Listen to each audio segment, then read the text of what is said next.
Bonsoir ou bonjour, ça dépend de où vous trouvez. Bienvenue sur la chaîne Inolomite TV. Alors, nous allons aborder un sujet assez important aujourd'hui.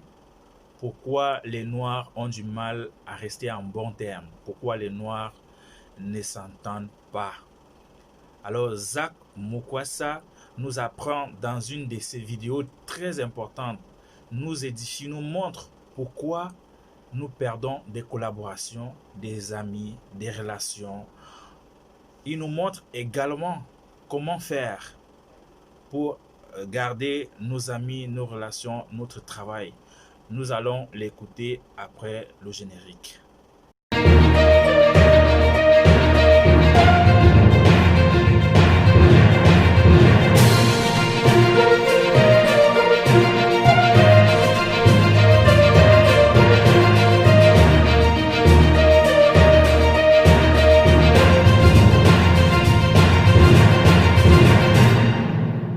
Aujourd'hui, on va aller droit au but. L'une des plus grandes raisons, et ça c'est sans langue de bois, pour lesquelles on a presque tous du mal à avancer, en tout cas dans la communauté noire, en général. En Afrique, comme en Europe, en Asie, aux Antilles, ce sont les mêmes démons, ne vous en faites pas.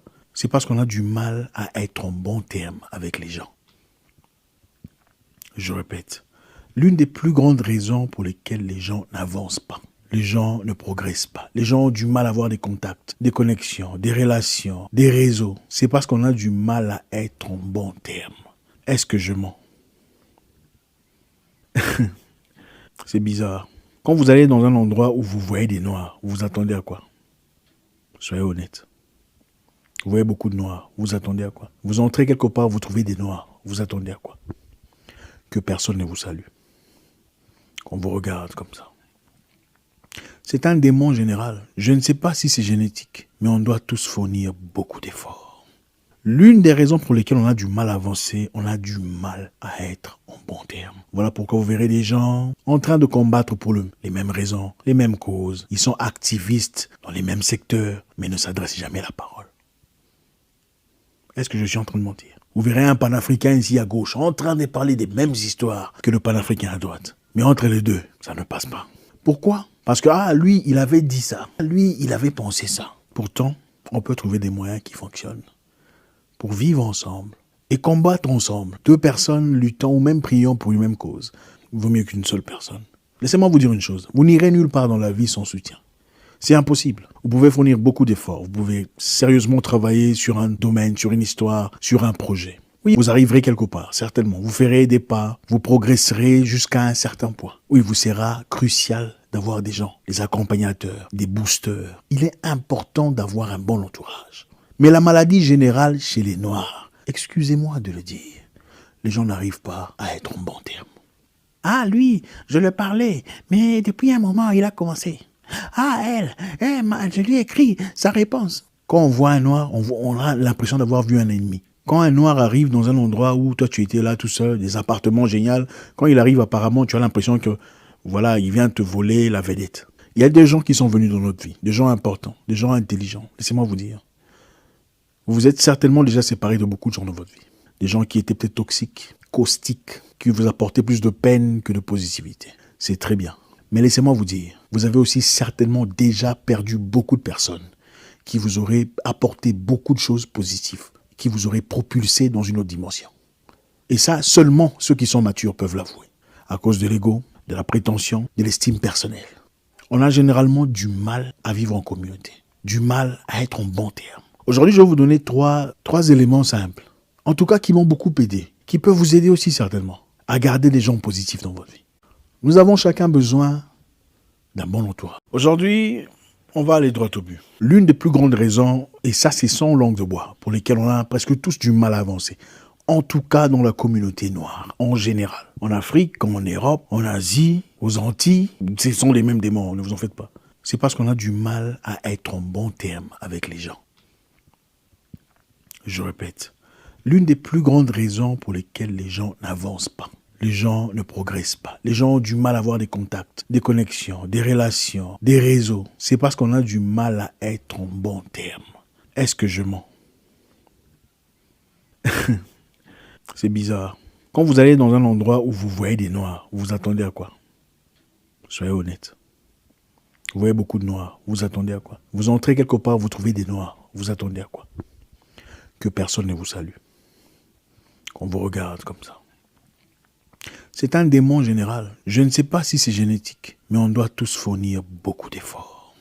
L'une des raisons pour lesquelles on a du mal à avancer, on a du mal à être en bon terme. Voilà pourquoi vous verrez des gens en train de combattre pour les mêmes raisons, les mêmes causes. Ils sont activistes dans les mêmes secteurs, mais ne s'adressent jamais la parole.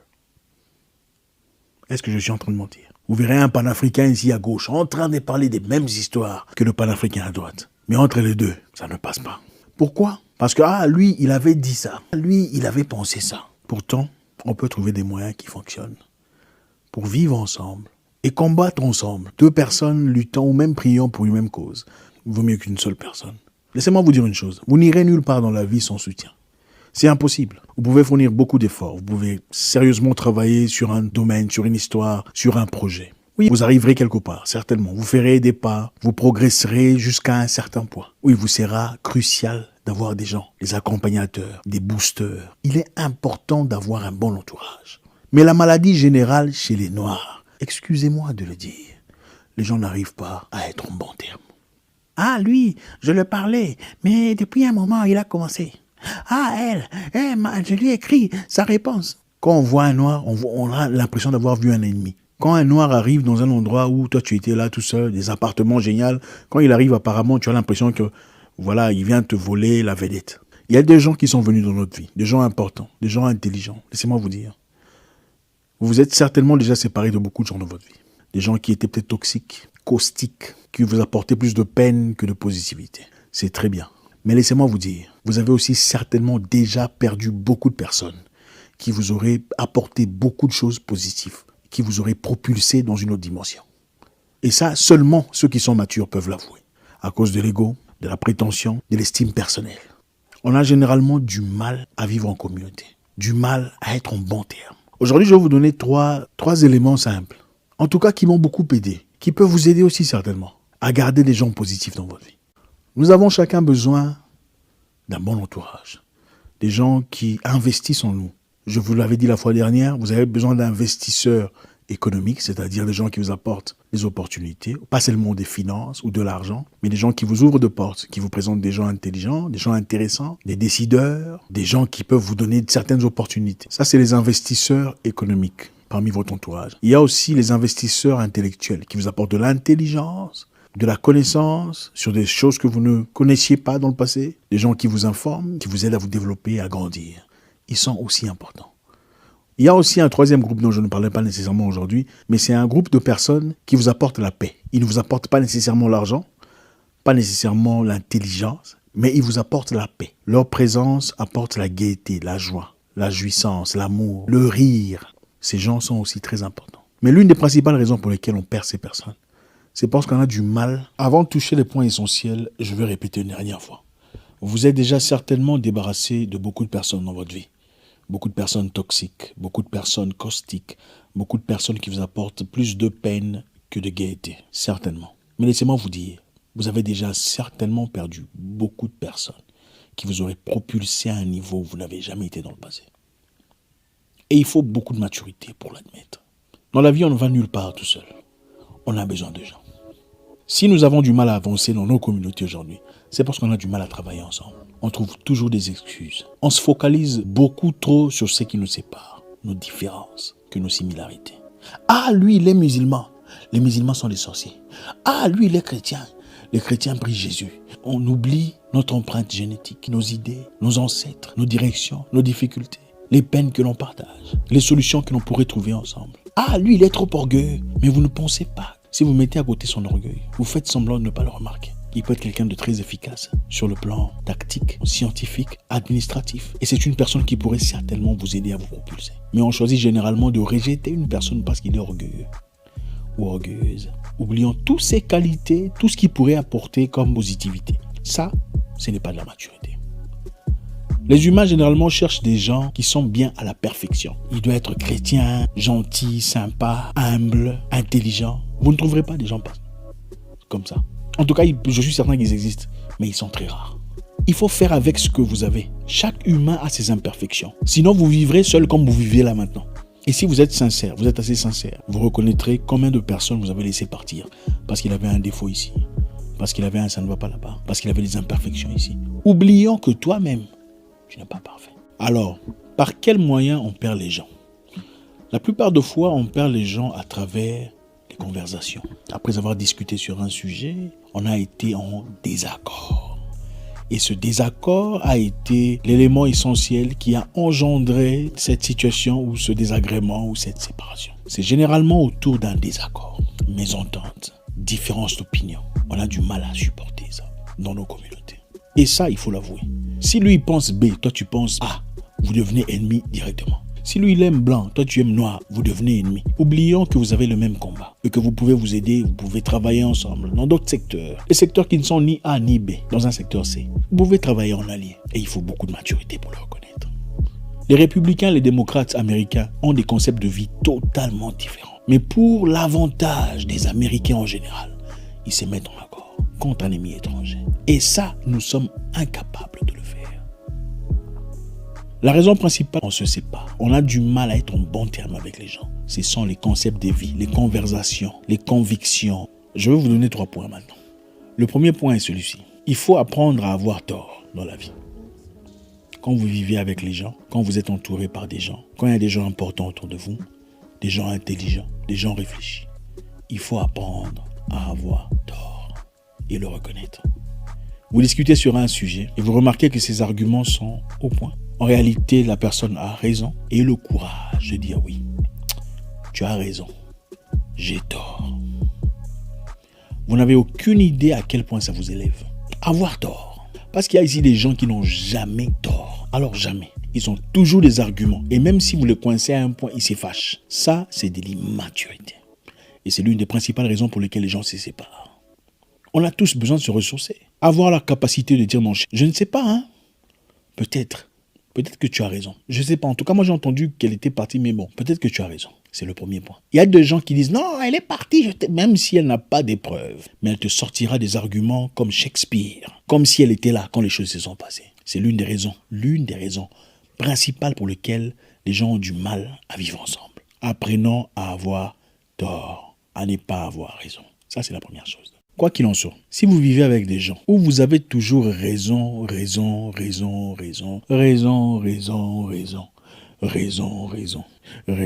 il arrivera un moment où plus personne ne voudra de vous. On commencera à vous éviter. Parce que vous avez toujours raison. Vous avez besoin de qui si vous avez toujours raison? Il faut apprendre à avoir tort. Quand vous vivez autour des gens, vous apprenez à les connaître. Vous apprenez à savoir qu'est-ce qui les titille, qu'est-ce qu'ils n'aiment pas, qu'est-ce qu'ils aiment. Quand vous découvrez ce que les gens n'aiment pas, il faut éviter ces histoires. Tu sais qu'ils n'aiment pas qu'on parle d'un tel sujet. Pourquoi tu veux persévérer là-dessus? C'est de l'immaturité. Voilà pourquoi les gens se séparent et ont du mal à vivre ensemble, du mal à être en bon terme. Il faut savoir respecter des sujets sensibles aux personnes. Il y a des gens avec qui tu peux parler de toute autre chose. Quand tu commences à parler de sa religion, vous crêpez le chignon. Il faut savoir éviter. Même si tu penses que ta religion est meilleure, tu n'es pas obligé de l'imposer à tout le monde. Tu peux travailler avec des gens qui ne font pas partie de ta religion. Écoute, je vais répéter. Tu peux travailler et réussir avec des gens qui ne font pas partie de ta religion, sans que tu n'aies besoin de les changer. C'est aussi ça, la maturité. Celui qui a aimé le bon samaritain pour les chrétiens, parce que vous aimez beaucoup les passages, le bon samaritain a aidé quelqu'un. La personne qui l'a aidé, était-il son frère? Non. Avait-il la même religion? Absolument pas. Pourtant, ceux qui ressemblaient à cette personne sont passés. Ça veut dire qu'une personne totalement différente de vous, sur le plan conceptuel, peut vous apporter beaucoup de choses dans la vie. Ne rejetez pas des gens ou ont certains concepts qui ne vous affectent pas directement, à moins que ce soit vraiment flagrant. Une façon de réfléchir qui vous dérange, qui affecte votre travail. Mais si ce n'est pas le cas, apprenez à tolérer les gens. Regardez la positivité. Il y a des gens qui ont beaucoup de choses à offrir. À part ce mal-là que vous voyez tout le temps. Leur présence, leur contribution morale, émotionnelle, intellectuelle. Il y a des gens totalement différents de vous, mais qui peuvent vous grandir mieux que les gens qui vous ressemblent. Dans la vie, il faut apprendre à respecter la position des gens, leur façon de voir les choses, leurs opinions. C'est aussi ça la maturité. Quand quelqu'un vient vers vous et commence à parler d'un sujet que vous comprenez peut-être mieux que lui, d'accord, mais vous savez que si vous essayez de corriger, vous prendrez la tête. Pourquoi vous voulez insister? Même si vous avez raison, pourquoi vous voulez nécessairement le froisser? Si vous savez que ça va le froisser. C'est un manque de maturité. Et beaucoup vous diront, ah, moi je ne dis que la vérité. Non, toute vérité doit être mise à sa place. Il y a des moments où il faut garder votre vérité pour vous. Ne vous en faites pas. Votre vérité peut vous faire perdre beaucoup de choses. Et vous pouvez dire, ouais, tant pis, j'ai gagné pour la vérité. Il y a des moments où il faut fermer sa bouche. C'est aussi ça la maturité. Il y a des gens, quand ils parlent d'un truc, un sujet que tu comprends mieux que lui. L'intelligence, c'est aussi te taire. Si tu sais que ça va créer un problème émotionnel, tais-toi. Il y a des gens à qui, quand tu apportes une correction, ils disent, ah bon, c'est vrai, génial. Mais il y a des gens aussi, quand tu leur apportes une correction, vous vous mettez en guerre. Mais ils ne sont pas nécessairement des gens mauvais. Ils sont peut-être doués dans la mathématique, doués dans le travail dans lequel vous vous êtes impliqué, doués dans ce que vous êtes en train de chercher. Vous êtes prêt à le perdre pour le corriger sur un truc sans importance, un sujet qui ne vous lie même pas. C'est de l'immaturité. Et c'est ça l'une des raisons pour lesquelles on se sépare. On a du mal à se tolérer, du mal à vivre ensemble. Parce qu'on veut toujours corriger les gens. On corrige celui qui a besoin de correction. On ne corrige pas tout le monde au nom de la vérité. La vérité est bien. Mais quand la vérité doit te placer dans une situation où tu n'as pas à manger, ta famille a des difficultés, une vérité, les vérités ont des degrés. Hein. Une vérité, c'est-à-dire une information. Tu n'es pas intelligent, mon cher. Je suis désolé. Il y a des vérités sur le plan valeur. Il y a des vérités sur une histoire qui a été racontée. Ce n'est pas la même chose. Quand quelqu'un dit B, il croit B. Toi, tu veux le forcer à croire A. C'est une histoire banale. Et tu es prêt à perdre cette personne pour une histoire banale. C'est toi qui n'es pas intelligent. Nous avons tous perdu beaucoup de gens par manque de tact. Toute vérité est bonne à dire, mais à un moment bien précis. L'intelligence, c'est aussi savoir prioriser la paix sur le fait d'avoir raison. Il y a des situations où tu regardes quelqu'un, tu sais que si je lui dis la vérité, il va se fâcher. Pourquoi tu veux forcer? Ne t'en fais pas. Dieu ne te fera pas entrer au paradis parce que tu as dit à quelqu'un qui puait des aisselles et que ce n'était que la vérité. Absolument pas. C'est beaucoup plus profond que ça. Évitez de corriger les gens si vous sentez qu'ils n'aiment pas la correction. Vous allez les perdre. Et ça, c'est de l'immaturité. Non, il faut faire ça. Ce n'est pas comme ça qu'on fait. Il faut te comporter comme ça. Non, ce n'est pas ton enfant. S'il veut écouter ton conseil, génial. Mais s'il te montre clairement qu'il n'est pas disposé, pourquoi tu veux forcer? Même si tu as raison. Tu es prêt à perdre tout ce que vous avez comme amitié, comme communauté, comme correspondance, comme implication, comme travail, comme contribution pour ton ego? Oui, parce que c'est de l'ego. Il faut choisir la maturité. Il y a des sujets sine qua non, des sujets très importants où il faut impérativement discuter. Il y a aussi des sujets sans importance, banalité à rien faire, où vous avez sérieusement besoin d'avoir raison pour vous sentir bien dans votre peau. Et vous êtes prêt à perdre quelqu'un d'important pour ça. Immaturité. Ne corrigez pas quelqu'un de force, un adulte, s'il vous montre clairement qu'il ne veut pas votre correction. Si vous avez besoin de lui, c'est de l'immaturité. Vous allez le perdre. Le troisième point, il faut apprendre à accepter les différences. Il y a plusieurs formes de différences, il y a des différences et des différences. Il y a certaines différences qu'il faut apprendre à accepter. Je vais vous donner un exemple. Un ami à moi, il boit beaucoup. Moi, je ne bois pas. Mais c'est mon pote, mon frère. Je sais que je peux compter sur lui, quoi qu'il en soit. Je lui ai déjà parlé de ce sujet. Il ne veut pas m'écouter. Je fais de mon mieux. C'est un adulte. Je sais qu'il écoute. Mais je ne force pas notre situation. Enfin, entre parenthèses, je sais qu'il suit. Il va se fâcher. Mais la réalité est celle-ci. Ce que lui m'apporte par rapport à son besoin essentiel de boire est beaucoup plus important. Donc, je préfère garder ce que lui m'apporte que de l'envoyer balader parce qu'il sent de la bière. Vous comprenez cela? C'est une personne qui lutterait pour moi, qui combattrait pour moi, qui a été à mes côtés dans les moments les plus durs de ma vie. C'est une personne sur qui je peux faire confiance. Pourtant, j'ai des gens qui prient, qui ne boivent pas, qui ne font rien de... mais qui m'ont trahi à maintes reprises, qui ne feraient peut-être pas les mêmes sacrifices. Quelquefois, il faut se focaliser sur ce qui vous réunit que sur ce qui vous sépare. Si ce qui vous réunit est beaucoup plus important, beaucoup plus fort que ce qui vous sépare, n'allez nulle part. Aucune personne n'est parfaite. Ok, j'espère que cette vidéo vous a plu. Je vous invite donc à vous abonner sur cette chaîne, à liker, à partager, à nous laisser un commentaire et vous activer la cloche de notification pour ne rater aucune de nos vidéos. Merci.